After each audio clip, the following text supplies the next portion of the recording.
Range Game is a classic pricing game with great winning chances and great audience and contestant reactions. It still gets regular gameplay to this day, and is always fun to watch the rangefinder climb up the scale while the contestant lives in doubt as to when to hit the button. Always a fun watch, the Range Game is a great way to kick off the new games of 1973. Here we go with 5 fun facts about Range Game. Number 5. 37 hours. A running gag Bob Barker started is that the rangefinder will move up the scale, but once a contestant hits the stop button, they can't start it again for 37 hours.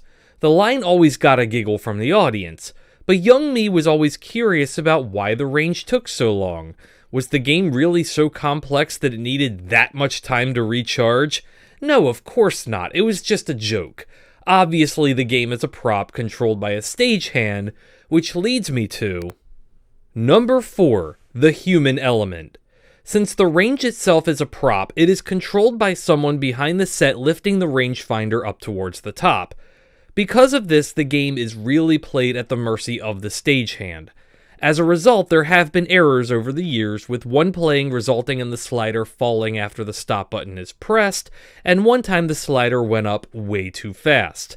I guess when it comes to this game, the contestant might get a real range of playing experiences. Number 3. The bell-curved odds of winning. While the odds of hitting the right price are technically 1 in 4 at any given time, it is highly unlikely that the right price will be close to the very top or very bottom.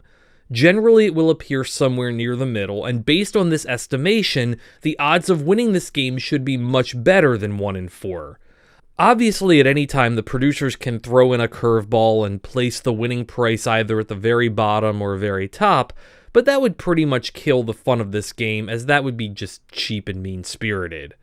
It is also worth noting that the $150 range wasn't always the case. The game started with a $50 range and then expanded to $100 before settling on $150. Not really a dramatic fact, just something worth mentioning. Number 2. Happy New Year! While the Range Game is known for having the rangefinder go from bottom to top, this was changed on December 31st, 2019, when the game was costumed to look like the Times Square ball drop as the range moved from top to bottom, representing the start of the new year. This was a really cute idea, which was ruined by the fact that the year it brought in was 2020. And the less said about that year, the better. And the number 1 fun fact about Range Game, it can offer a wide variety of prizes.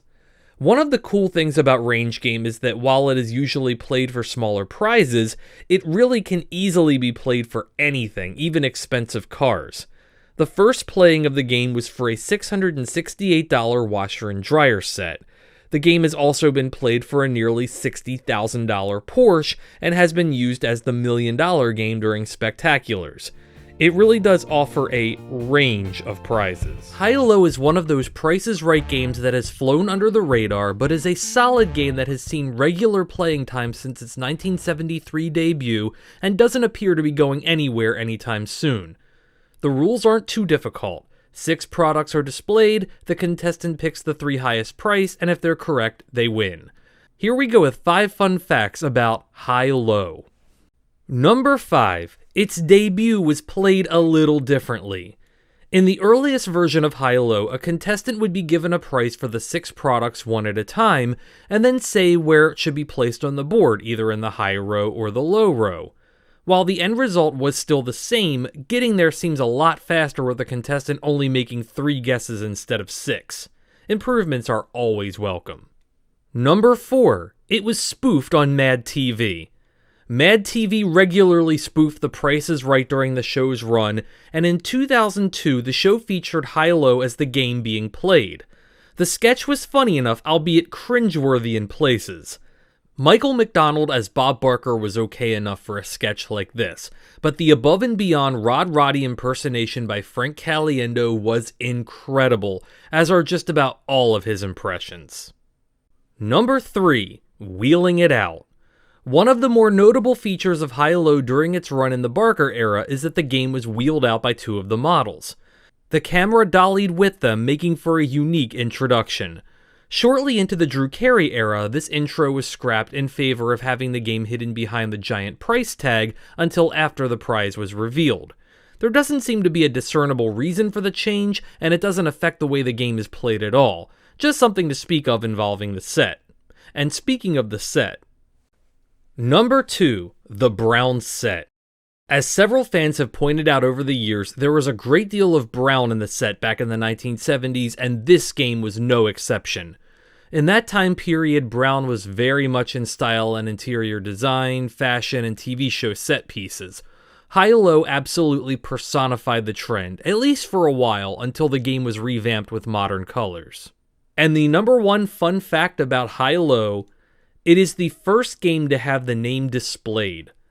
I had a hard time believing this one, but it appears to be totally true.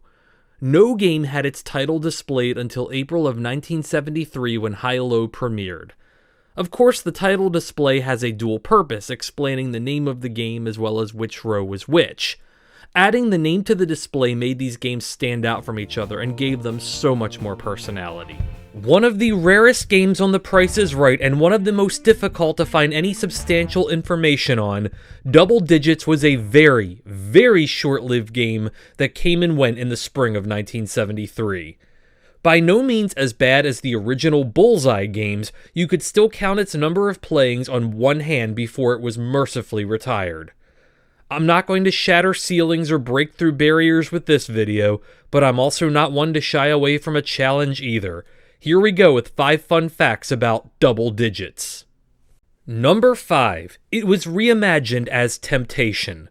Arguably, the gameplay is very similar to the game Temptation, which would debut later in 1973. Just like with that game, contestants have to choose between multiple digits within the prices of 4 small prizes to create the price of the car. Here, Bob has to seemingly arbitrarily tell the contestant what the digits are instead of reading them off of a price tag, which leads me to Number 4. It was retired due to its confusing nature. Explaining the rules of this game was not a simple task. It wouldn't be until its reimagination that it would really make an impact on the rotation, as Temptation is easily one of the best games on the show. Number 3. It was won only once. Well, at least it did better than Bullseye 1 in that regard. Although there seems to be some debate as to whether the game was played 4 or 5 times, Double Digits clearly had a very low success rate. It was pretty obvious even at this point that audiences were not going to be interested in watching games the contestants were going to continuously lose. Number 2. It was the first game to display its title without describing the game elements. Hear me out because this one is a stretch. Prior to Double Digits, games were not properly titled on screen unless being used to describe elements of the game. While Give or Keep used those words to describe the columns, and High-Low used those elements to describe those rows, Double Digits was the first game to having its title simply displayed on the set with no other purpose. And the number 1 fun fact about Double Digits: the finale was postponed due to the Watergate hearings. The final playing of Double Digits was pushed back a month due to national news coverage of the Watergate hearings. Today's audiences are no stranger to presidential hearings, and in 1973 it was no exception. Because of this being a landmark TV event, the episode on which the final Double Digits was played was preempted for a month, effectively doubling its shelf life from 1 to 2 months. Thus, the 3 greatest things to come from the Nixon presidency were diplomatic relations with China, the creation of the Environmental Protection Agency, and an extra month of Double Digits. For that, I think I speak for all of us when I say, thank you, Richard Nixon. Lucky 7 has stood the test of time since its debut in 1973, and is still one of the most popular games played today. A contestant must find the price of a car by guessing at 4 digits and being off by only 6. Could be easy on a good day, could be tough on a bad day, but as the name states, you gotta be lucky. Here are 5 fun facts about Lucky 7. Number 5. The car is pushed, not driven. One of the elements that makes Lucky 7 stand out is that it's the first game to have the car driven out onto the stage instead of being concealed behind a door or a price tag. But the car isn't driven out per se. Instead, it's pushed out while the model gently steers it into position. In reality, this makes sense because the last thing you want to do is give your entire audience carbon monoxide poisoning. Number 4. It was once played with $100 bills. This was simply a mistake, but a rather funny one. In 1999, a contestant was handed their bills for the game, except Bob handed the contestant the 5 $100 bills for a perfect bid instead. When 4 bills were spent, it was obvious she only had the 5. Oops. Number 3. The earliest 5-digit version was played differently. The initial playing of Lucky 7 was simple. A car had 4 digits and the contestant had to guess each one. Starting in 1986 during the Price is Right special, the game was expanded to 5 digits as it's been played ever since. But initially the contestant was given the last digit while they had to guess the first 4. As the daytime version adopted 5 digits, the first digit was given away instead, arguably making the game much tougher. Number 2. It gave away its first Porsche in 16 years. In 2008, for a $1 million spectacular, a Porsche was played for but lost on Lucky 7. The last time a Porsche was given away on the show prior to this was in 1992 during a playing of 3 Strikes Plus, one of the most infamous in Price is Right history, a story that I'm going to get into at a later point. The move to no longer give away imported cars was a symbol of patriotism by Barker by only promoting cars that were manufactured in the United States. And the number 1 fun fact about Lucky 7, Bob Barker hosted the game in 2015. If you've seen my video on the top 5 April Fool's episodes, you'll see that I feel very strongly about the 2015 episode when instead of Drew, Bob Barker walked out to an absolutely exuberant audience. The 91-year-old at the time was just as sharp and even hosted a game. That game was Lucky 7. And once more, for old time's sake, Bob gave away an SUV to one of the luckiest Lucky 7 contestants to ever play the game. Ultimately, this would be the last time Bob Barker would ever host a game on the show he made famous. They say at first if you don't succeed, try again. Rising like a phoenix from the ashes of a similar game that failed earlier in 1973, Temptation is a longtime favorite on The Price is Right. In this game, 4 medium-sized prizes are offered. The contestant must pick out 1 digit from each price to form the price of a car. They're given the choice of either taking the fine prizes or gambling it all and going for the car. It's a tough choice to make, especially considering the contestant is making it under hot lights on a fast-paced TV show. But we don't have to stress out or feel any kind of persuasion while enjoying this video. Here we go with 5 fun facts about Temptation. Number 5. It was likely remade from double digits. As I mentioned, Temptation was for all intents and purposes a remake of the game Double Digits, which featured a similar rule set. Unlike the remake of Bullseye 1 into Bullseye 2, which made the already bad game even worse, Temptation was a significant improvement on Double Digits, really perfecting the game and making it a staple for years to come. Number 4. It shares its name with several shows, including an unsold pilot. Not including the Sale of the Century remake years later, Temptation was the name of a relatively rare game show that aired on ABC in 1967 and 1968. Very few episodes of this show exist today. It was also the name of an unsold pilot that was hosted by Jed Allen in 1981. Of course, both of these are not to be confused with Temptation Island, which I'm sure I'll get into more at a later date. Number 3. The prizes aren't cheap for a reason. That's where the actual temptation comes into play. This isn't like Grand Game where the wimp prize is $1,000. This can easily be a few $1,000s worth of nice gifts that would be a good score on other games. It's no wonder so many contestants take the prizes. It's sometimes simpler than sweating it out and going for the car. Number 2. Last Digit Torment. Bob was always well aware of the stressful nature of making the right choices during this game, and was great at tormenting contestants by going to hit the last digit, then teasing the contestant, then going back, then teasing them again. It was great television, and even when the show's runtime was greatly reduced and much of the character of the show had to be cut, Bob still kept the tension going, much to the delight of the audience and the sheer frustration of the contestant. And the number one fun fact about Temptation: it was the last game to premiere in Season 1. Temptation was played on one of the final episodes of Season 1 in September of 1973. Next time when I return with games that began in Season 2, I will be reviewing a retired game that over 50 years later still has many fans wishing for its return. You won't want to miss it. Mystery Price was a troubled game that was cancelled very early in its run. With a complex rule set, the game was considered a misstep by the staff early. Hoping there wouldn't be some guy remembering all these games 51 years later, here we go with 5 fun facts about Mystery Price. Number 5. It's the first new game of Season 2. Although gaps between seasons aren't nearly as significant as other kinds of TV shows, this game is still the first new game to debut during the second season. What's even more interesting is that there won't be another new game for approximately 7 months after this one premieres. Essentially, the show reverted back to the beginning of Season 1 status quo until June of 1974. Number 4. The set pieces and color scheme. One thing about Mystery Price that really set it apart from other games at this point was the circle theme.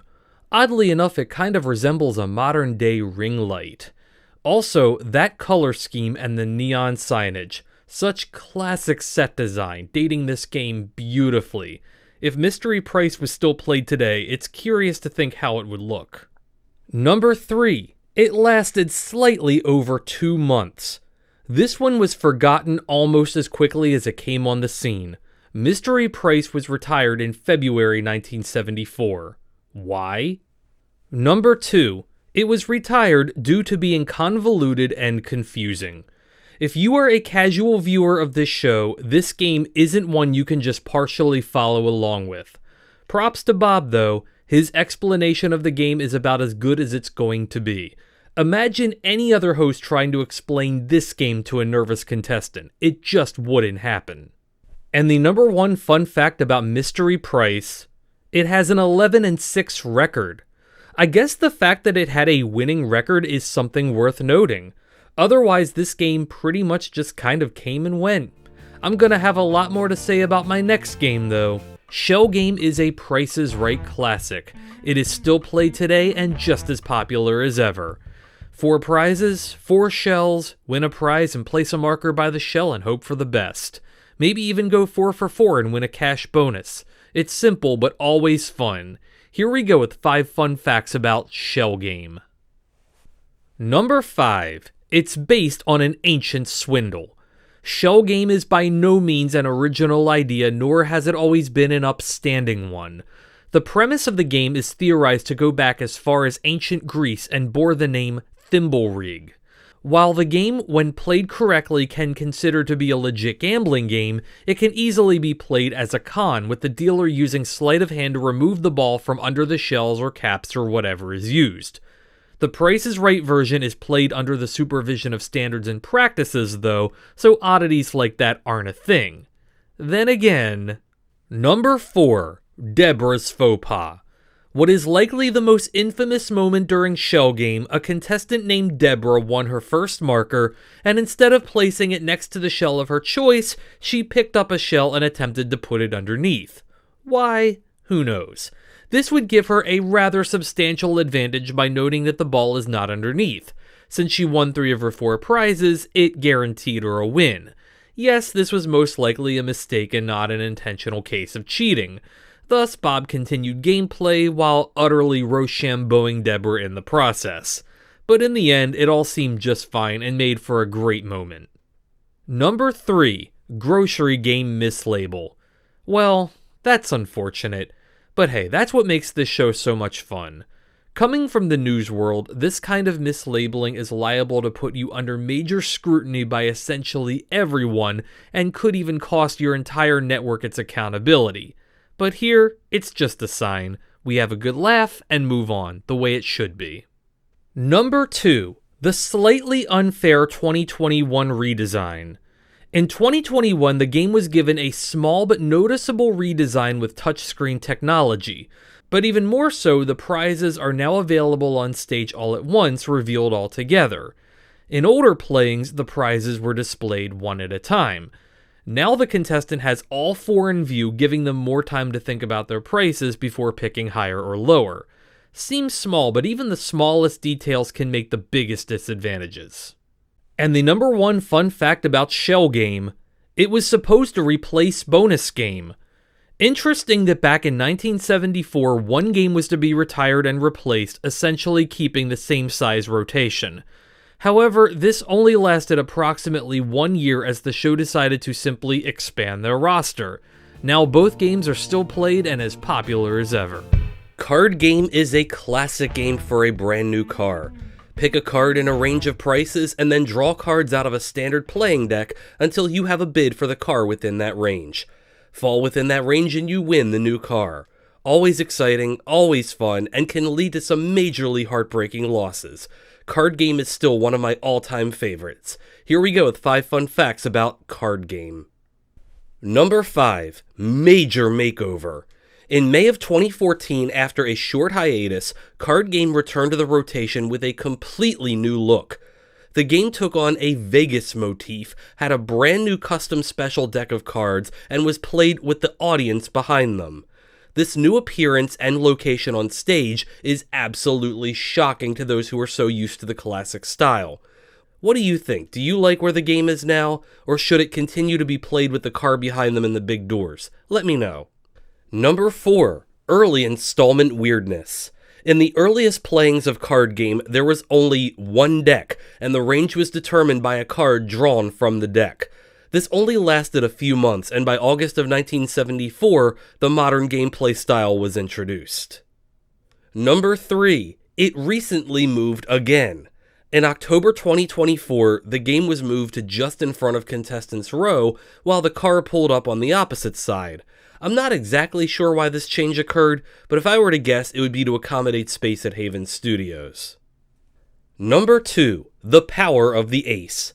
The Ace is a wild card and can be made for any amount or can be held until the player wants to use it.